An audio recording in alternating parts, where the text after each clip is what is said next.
waiting for love to be realized. I'll send her my heart covered as a gift, and hope that you'll take it into her side. La la la la la la la la la la la la.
Silakan Bu.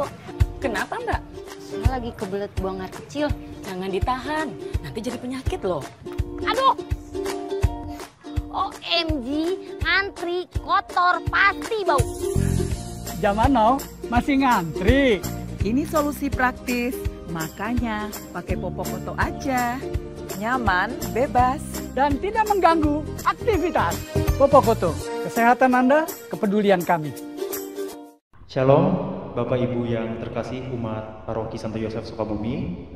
Pada kesempatan kali ini kami akan berbincang di PKKP dan membahas mengenai kewilayahan dari Santo Markus. Tapi sebelum itu mari kita awali dengan doa pembuka dari Ibu Miske. Marilah kita mulai dengan doa pembuka. Dalam nama Bapa dan Putra dan Roh Kudus. Amin. Puji dan syukur kami kepadamu ya Bapa, karena pada hari ini kami umat wilayah Santo Markus akan mengadakan siaran langsung mengenai wilayah Markus. Semoga Engkau membimbing kami di dalam acara ini sehingga dapat berjalan dengan lancar. Kami juga berdoa bagi umat yang menonton di rumah masing-masing. Semoga Engkau memberikan kesehatan yang baik pada mereka. Semua doa ini kami satukan dengan doa yang diajarkan oleh Yesus sendiri. Bapa kami yang ada di surga, dimuliakanlah namamu, datanglah kerajaan-Mu, jadilah kehendak-Mu di atas bumi seperti di dalam surga. Berilah kami rezeki pada hari ini, dan ampunilah kesalahan kami, seperti kami pun mengampuni yang bersalah kepada kami. Dan janganlah masukkan kami ke dalam pencobaan, tapi bebaskanlah kami dari yang jahat. Amin. Santo Markus, doakanlah kami. Karena Bapa dan Putra dan Roh Kudus. Amin. Terima kasih untuk Bu Miske. Dan sebelum kita berbincang mengenai kewilayahan Santo Markus, akan ada baiknya kita perkenalan dulu. Oke. Boleh silakan dari orang yang sangat penting di wilayah Markus. Bapak Felix, silakan perkenalkan diri. Shalom, Bapak Ibu, Saudara sekalian. Perkenalkan, nama saya Nicholas Felix. Pada kali ini saya terpilih sebagai Ketua Wilayah Santo Markus untuk periode 2020-2023. Saya akan memperkenalkan diri dari awal saya menjadi seorang Katolik pada tahun 1993. Pada awalnya saya belum aktif, hanya mengikuti misa aja setiap minggu. Awal mula saya aktif di kewilayahan Markus ini, waktu saya ikut ambil bagian dalam kur wilayah Markus. Setelah beberapa tahun, akhirnya saya juga menjadi pemazmur, lalu sebagai bendahara wilayah Markus, dan akhirnya saat ini saya menjadi ketua wilayah Markus. Itulah awal saya aktif di kewilayahan. Terima kasih. Selanjutnya untuk Ibu Miske boleh memperkenalkan diri. Selamat sore. Nah, kan sama nama saya Miske. Saya pertama kali aktif di wilayah waktu itu pas saya baru pindah ke Sekolah Dalam. Waktu itu saya langsung dijadikan RT dan setelah itu saya aktif sampai sekarang di gereja. Waktu dulu wilayah Markus itu terdiri dari tiga lingkungan, Markus 1, Markus 2, dan Markus 3. Saya di Cikwadano masuknya Markus 3. Setelah ada wilayah Petrus, maka dipecah. Yang sebelah kanan itu wilayah Petrus, yang sebelah kiri wilayah Markus. Sampai sekarang Markus itu dua lingkungan Albertus dan lingkungan Matias. Terima kasih pemirsa. Jadi di samping saya ini adalah saya sebut dua tokoh karena sangat penting dan sangat aktif dalam kegiatan gereja, khususnya di wilayah Santo Markus, yaitu Bapak Felix dan Ibu Miske. Nah, tapi sebelum kita jauh berbincang tentang kewilayahan Santo Markus, mungkin akan ada baiknya kita tahu juga berapa kakak sih orang yang ada di wilayah Santo Markus. Mungkin bisa dijawab.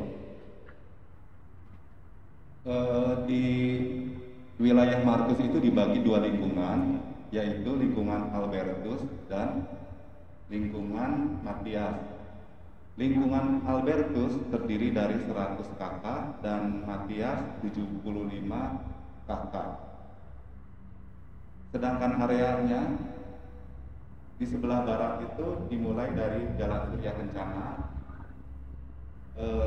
sampai ke atas ke utara Jalan Samsudin SH, lalu di sebelah timurnya Jalan Siliwangi sampai bawah sampai Otista, dan dibatasi oleh rel kereta. Jadi yang rel kereta ke atas itu Markus,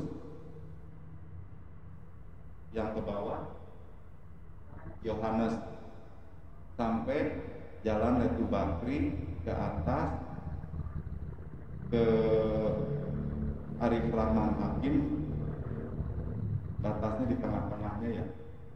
Lalu Jalan Veteran, Lapang Merdeka,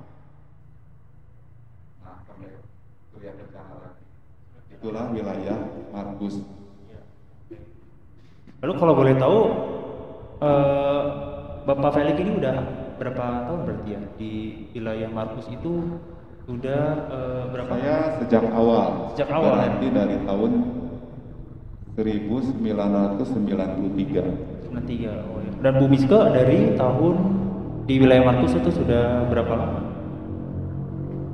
Saya itu sekitar tahun 80-an. Oh, 80-an ya. Berarti sudah sangat lama ya di wilayah Markus. Nah, kalau boleh tahu, ada gak sih perkembangan mungkin kakak atau warga dari wilayah Markus itu perkembangannya itu signifikan atau seperti apa, Pak? Tadi saya tambahkan dari Jalan Samsudin ke atas itu sampai Batis itu sampai Susteran Bunut itu yang di lingkungan Matias itu kebanyakan lansia. Oh gitu, lansia. Pada keluar semua. Oh ya, berarti bisa dibilang cukup lumayan banyak lah ya di wilayah lebih kecil ya dibanding wilayah-wilayah yang lain. Nah, tapi di samping itu saya juga ingin bertanya, apa aja sih kegiatan yang dilakukan oleh wilayah Satu Markus? Kegiatan mungkin yang sekarang ini yang waktu sebelum COVID itu kur ya yang kur dan renungan. Oh, berarti hanya kur dan renungan saja itu ya? Yang memang itu sering dilakukan juga ya sebelum COVID juga ya dari dulu sampai sekarang. Rosario. Ya, bulan Mei dan bulan Oktober. Oh ya, itu aktivitas yang dilakukan ya. Oke. Nah, tapi saya juga ingin bertanya untuk Ibu Miska dan Pak Felix. Bu Miska kan sudah cukup aktif di Satu Markus gitu. Apa sih yang membuat Bu Miska kok mau aktif untuk kehidupan gereja, untuk mau melayani itu? Apa yang membuat Bu Miska kok bisa aktif dan tertarik dengan kehidupan gereja ini? Pertama kali kan saya jadi RT, setelah saya jadi RT ternyata lagi naik jadi bendahara, karena naik lagi jadi ketua lingkungan.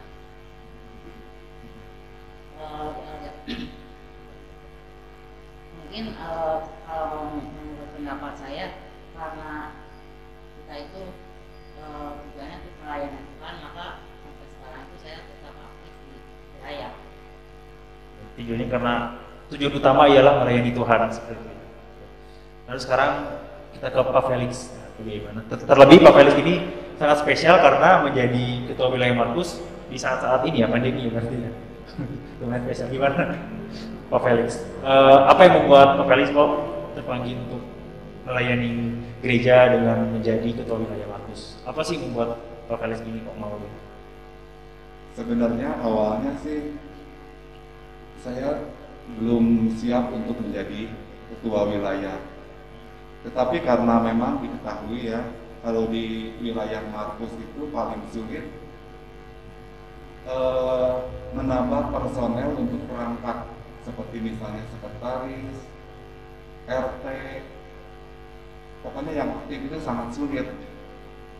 Kekurangan kita, seperti misalnya kur, kita tuh warga yang mau aktif di kur itu sangat sedikit. Jadi kadang ditambah dari luar wilayah Markus. Nah, untuk ketua wilayah pun sama. Karena jadi awalnya saya terpilih itu karena memang tidak ada yang bersedia Jadi boleh diistilahkan saya tuh terjerumus. Tapi mudah-mudahan dengan bantuan Tuhan saya bisa bekerja sebagai ketua wilayah. Itulah Kalau saya tangan untuk Bapak Felix, tapi ini bagi saya Pak Felix ini terjerumus ke dalam tangan Tuhan. Karena Pak Felix ini diberikan kekuatan untuk mau melayani. Jadi semoga Pak Felix ini bisa melayani khususnya umat Paroki Santo Yosef dalam wilayah Markus. Gitu ya. Pemirsa, sebelum kita melanjutkan perbincangan tentang wilayah Markus, akan ada jeda sebentar yang nantinya akan kami lanjutkan kembali.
Silakan Bu.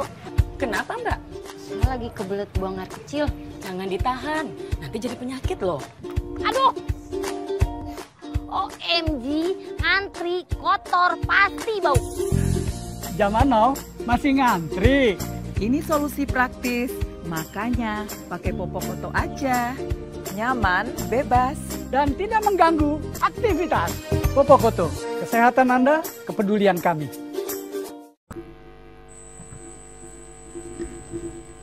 Baik pemirsa, kita kembali lagi dalam perbincangan wilayahan Santo Markus.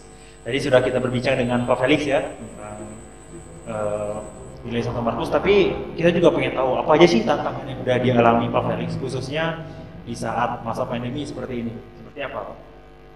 Ya, karena saya tuh memegang posisi ketua wilayah baru 1 bulan, dan karena kebetulan ini ada pandemi, jadi kegiatan tuh banyak yang belum bisa dilaksanakan, sehingga tantangan itu belum terlihat.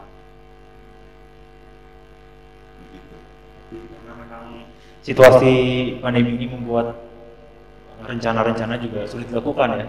Apalagi pada sebelum-sebelumnya kan selalu ada kegiatan misalkan renungan dan yang lain-lainnya di rumah-rumah warga. Nah, sekarang saya mau berbincang dengan Ibu Miske.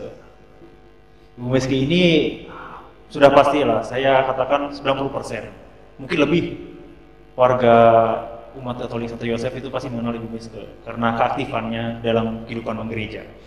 Saya mau tanya juga nih pada Ibu Miske. Ibu Miske ini kan sudah dari tahun 80 ya di sini di Sukabumi, dan menurut informasi yang saya tahu wilayah Markus ini adalah wilayah tertua kedua ya di Sukabumi di Paroki Santo Yosef. Itu mungkin boleh diceritakan oleh Ibu Miske dari sejarahnya ataupun seperti apa ya wilayah Markus ini seperti Waktu pertama kali saya terjun di wilayah, ketua wilayah yang pertama itu Pak Maksud Risman yang sekarang sudah pindah ke Jakarta. Lalu disusul dengan Pak Dedi Pontianak sama Pak Pato. Itu terpilih 2 periode. Setelah itu Ibu Cynthia, anaknya Pak Berti, terakhir ketua wilayah. Setelah itu Pak Dedi yang tidak hadir, Pak Dedi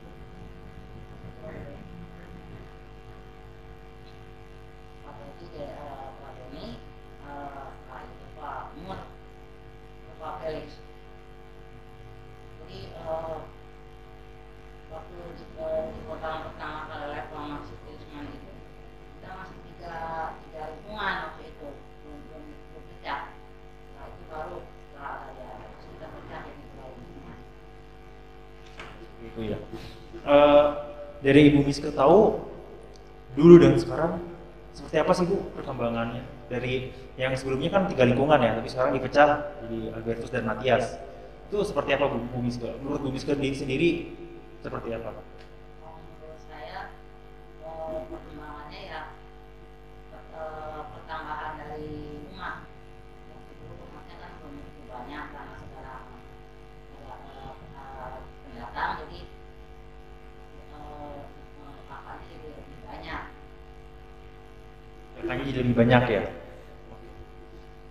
Dari apa yang sudah Bu Miske alami dari tahun 80, kemudian ke tahun-tahun berikutnya hingga sekarang di tahun 2021, apa sih yang bisa Bu Miske lihat dari kegiatan menggereja di wilayah Santo Markus, dari rencana-rencana ataupun planning-planning yang dilakukan oleh wilayah Markus ini seperti apa sih Bu Miske?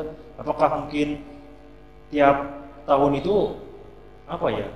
Mungkinkah ada kekurangan misalkan ada hambatannya mungkin ketika Rosario biasanya itu selalu aktif tapi ternyata di tahun beberapa ternyata sulit karena memang ada kendala apa, itu bisa diceritakan seperti apa Bu Miske? Untuk hambatan karena wilayah Markus itu kebanyakan itu lansia, maka untuk untuk ikut aktif di gereja itu susah karena mereka kebanyakan udah 60 ke atas.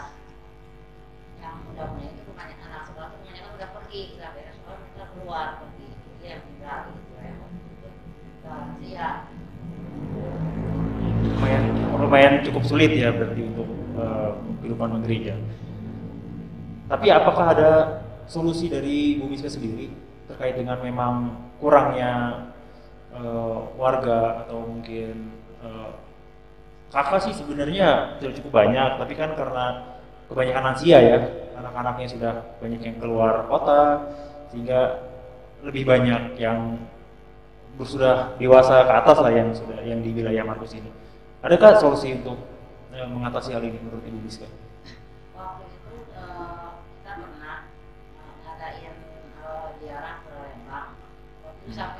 bis yang ikut dari perangkat sama dari umat, 2 bis yang ikut waktu itu. Setelah itu kita mulai lagi jarak kemana-mana.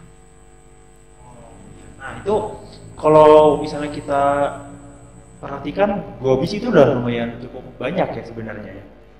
Cuma mungkin kendalanya ketika ada kegiatan menggereja, ternyata cukup sulit untuk mengumpulkan umatnya seperti itu ya. Mengumpulkan umat.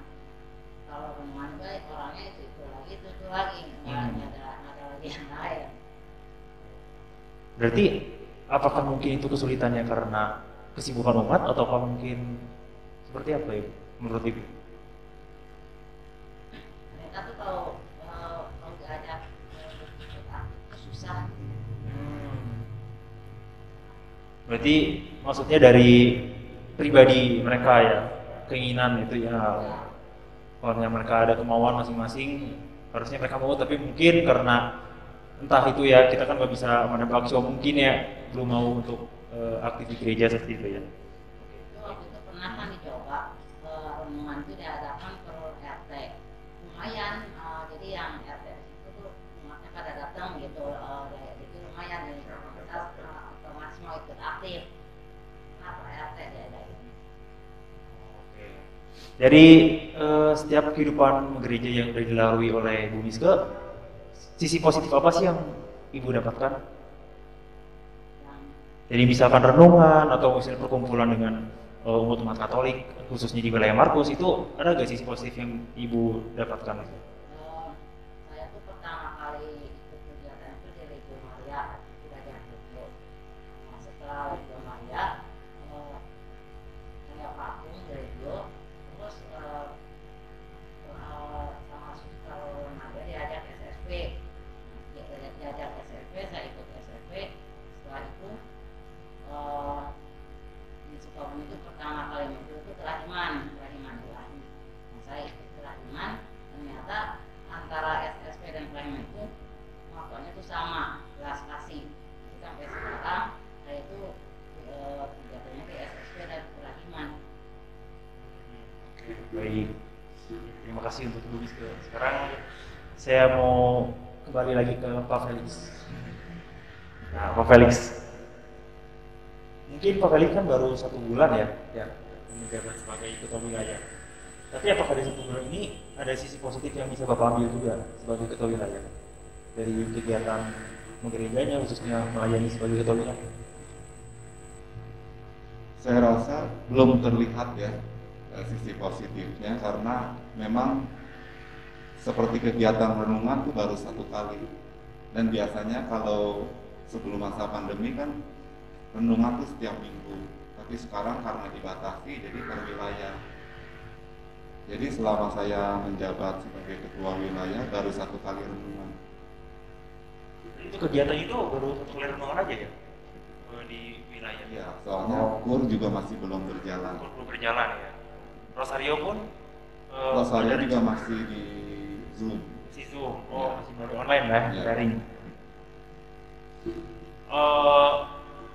Baik, pemirsa, tadi kita sudah berbincang juga dengan Pak Felix dan juga Ibu Miske. Tapi setelah ini juga akan ada jeda, jadi mari kita lanjutkan nanti.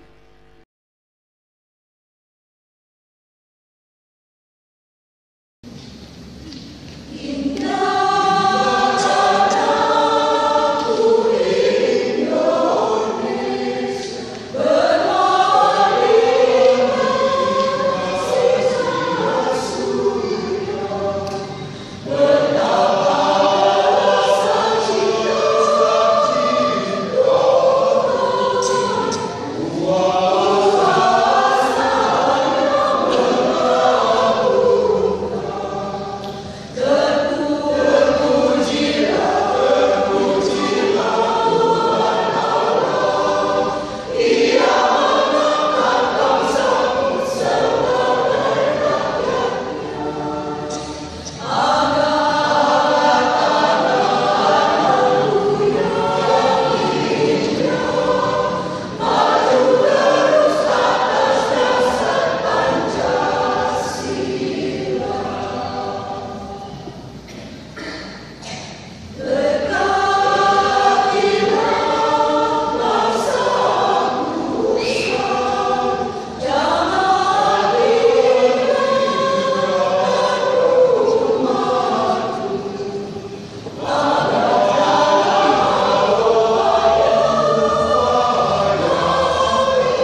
silakan Bu.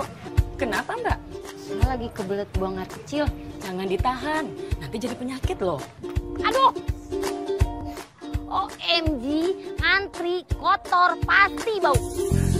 Zaman now masih ngantri. Ini solusi praktis, makanya pakai Popokoto aja. Nyaman, bebas. Dan tidak mengganggu aktivitas. Popokoto, kesehatan Anda, kepedulian kami. Kembali bersama kami, pemirsa, dalam PKKP wilayah Santo Markus. Dan kita akan kembali bertanya kepada Pak Felix sebagai Ketua Wilayah Santo Markus. Nah, Pak Felix, kalau boleh tahu, bagaimana sih perkembangan atau kegiatan anak muda atau kita bisa bilang OMK ya, OMK tapi di wilayah Santo Markus sendiri? Kalau untuk OMK wilayah, memang kendalanya mereka tuh setelah lulus SMA pada keluar kota. Jadi saya rasa bukan hanya persoalan di wilayah Markus saja, mungkin di wilayah lain pun sama. Jadi kegiatan OMK itu lebih berkembang di OMK yang parokinya, begitu. OMK secara keseluruhan ya? Ya, secara keseluruhan. Selanjutnya saya mau bertanya ke Pak Felix. Setelah COVID nanti, kira-kira kegiatan apa sih yang ingin coba Pak Felix wujudkan? Ya, mungkin setelah masalah pandemi ini berakhir, kegiatan-kegiatan yang biasa dilakukan akan kembali berjalan, seperti misalnya latihan kur, renungan-renungan, doa rosario, dan yang akan kita rencanakan yaitu ziarah. Ziarah ya, karena biasanya lebih apa ya? Menarik. Lebih menarik. Lebih menarik itu kegiatan ziarah. Oke.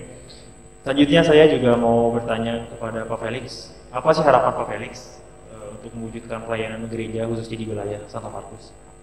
Harapan saya semoga didengar oleh umat di wilayah Markus, di mana di wilayah Markus ini untuk personel perangkat yang aktif di wilayah itu sangat sulit regenerasinya. Jadi yang saya lihat perangkat di wilayah Markus itu personalnya itu aja. Jadi seperti misalnya ketua RT sulit mencari penggantinya. Ada yang sudah 5 periode, ada yang mungkin ada 10 periode, 5 periode aja udah 15 tahun kan. Jadi sangat sulit. Jadi mudah-mudahan bagi yang pemirsa yang menyaksikan acara ini tergerak hatinya untuk ikut aktif di wilayah Markus. Itu harapan saya. Lalu harapan bagi Bu Miske? Mungkin harapan saya bagi umat yang ada di rumah mungkin tergerak hatinya untuk ikut aktif di dalam renungan, dan juga setelah itu mungkin bisa menggantikan perangkat-perangkat yang ada sekarang. Itu saja? Oke. Baik pemirsa, itulah harapan yang diberikan oleh Pak Felix dan juga Ibu Miske. Semoga ada umat khususnya di wilayah Markus yang memang tergerak hatinya agar mau untuk melayani gereja seperti apa yang sudah dilakukan oleh Pak Felix dan Ibu Miske yang sangat aktif bertahun-tahun ya Bu ya. Sangat aktif dalam kehidupan gereja, dan ternyata itu berkatnya sangat luar biasa ya Bu ya. Sangat membahagiakan karena kita berkarya untuk Tuhan seperti itu. Nah, itu kedua yang sangat inspiratif ini.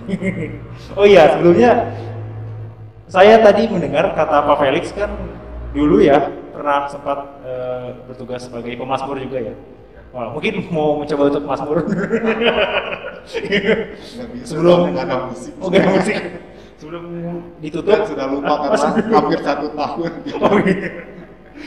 Jadi rencananya saya ingin melihat Pak Felix bermasmur. Lalu tiga paling nggak bernyanyi lagu rohani. Mau bersedia? Belum. Oh belum. Semoga nanti bersedia. Mungkin. Amin. Oke, baik pemirsa. Dan itulah perbincangan dari kami dari wilayah Soto Markus. Yang kebetulan saya pun merupakan anggota dari wilayah Soto Markus. Semoga Kalau boleh. Oh iya, silakan. Kalau boleh gantian saya yang bertanya. Oh, ada yang mau silakan. Jadi kebetulan Karol ini umat di wilayah Markus juga. Nah, saya ingin bertanya kepada Karol, harapan apa dari Karol untuk membuat wilayah Markus ini menjadi lebih baik? Dari saya pribadi, tentunya harapan yang secara general tadi sama seperti yang dikatakan oleh Bu Miske dan Pak Felix, agar ada umat yang tergerak untuk mau melayani. Tapi kalau dari sisi saya pribadi, karena memang saya di kalangan, sebenarnya bukan UMK ya, jatuhnya saya KMK berarti. Karena memang bagi saya itu memang sulit untuk menghidupkan kaum muda di suatu wilayah tertentu. Ada berbagai macam kendala, banyak sekali hambatannya, entah kesibukan masing-masing orang, ada juga yang mungkin karena di usia yang seperti itu lumayan sulit untuk bisa membangkitkan atau menghidupkan keinginan untuk bisa berkarya bagi Tuhan. Itu lumayan agak sulit di umur seperti itu. Tapi menurut saya memang kenapa lebih banyak di wilayah, maksud saya di paroki ya, OMK paroki, karena memang sudah ada rencana-rencana yang memang sudah dibuat dari OMK, dari Satu saya sendiri, dari paroki. Sedangkan untuk OMK wilayah itu memang masih cukup bias lah. Jadi memang belum ada apa yang mau kita buat, apa yang mau direncanakan. Jadi untuk OMK di wilayah masing-masing itu memang sulit. Itu kenapa. Sedangkan tadi yang benar kata Pak Felix bilang, setelah lulus SMA juga kebanyakan di wilayah Markus ini keluar kota. Bisa saya bilang hampir 85% umat di wilayah Soto Markus yang memang dari SMA kemudian lulus itu keluar kota semua. Melanjutkan studinya. Iya, keluar kota untuk melanjutkan studi, untuk kuliah. Jadi harapan saya seperti itu, semoga ada niat dan juga ada keinginan untuk bisa sama-sama melayani gereja.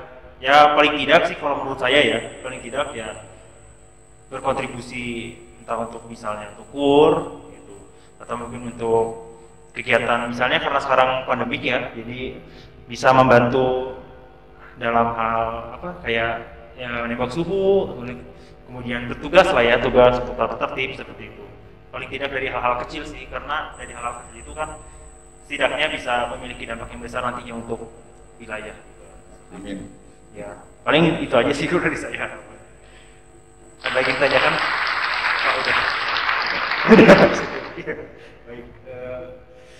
Baik pemirsa, terima kasih karena sudah bersedia menonton kami yang berbincang mengenai kewilayahan dari Soto Markus. Dan sebelum kita menutup perbincangan ini, kita tutup juga dengan doa yang mungkin akan dipimpin oleh, ya silakan Ibu Miske. Marilah kita tutup acara ini dengan doa penutup. Dalam nama Bapa dan Putra dan Roh Kudus, amin. Ya Bapa, terima kasih atas penyertaan kepada kami pada sore hari ini, sehingga acara ini dapat berjalan dengan lancar. Semoga dengan acara ini kami umat wilayah Soto Markus dapat aktif di dalam lingkungan dan juga tidak di paroki. Ya Bapa, semoga ini kami sampaikan ke dalam tangan anak sholat yang mengatur semuanya ini. Kami percaya Engkau nanti akan menggerakkan hati umat Markus agar mereka dapat ikut aktif dan mengambil bagian di wilayah. Salam Maria, penuh rahmat Tuhan sertamu. Terpujilah Engkau di antara wanita, dan terpujilah buah tubuhmu Yesus. Santa Maria, Bunda Allah, doakanlah kami yang berdosa ini, sekarang dan waktu kami mati. Amin. Salam Maria, penuh rahmat Tuhan sertamu.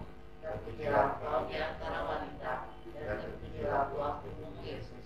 Santa Maria, Bunda Allah, doakanlah kami yang berdosa ini, sekarang dan waktu kami mati. Amin. Salam Maria, penuh rahmat Tuhan sertamu. Terpujilah Engkau di antara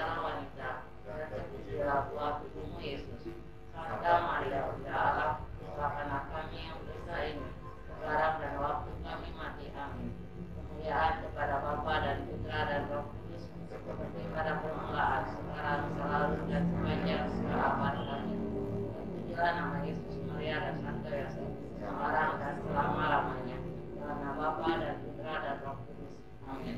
Baik, terima kasih para pemirsa yang sudah bersedia menonton perbincangan kami pada saat ini, dan semoga banyak hal dari sharing yang telah diberikan oleh Pak Felix dan juga Bu Miske bermanfaat bagi umat Katolik Santo Yosef.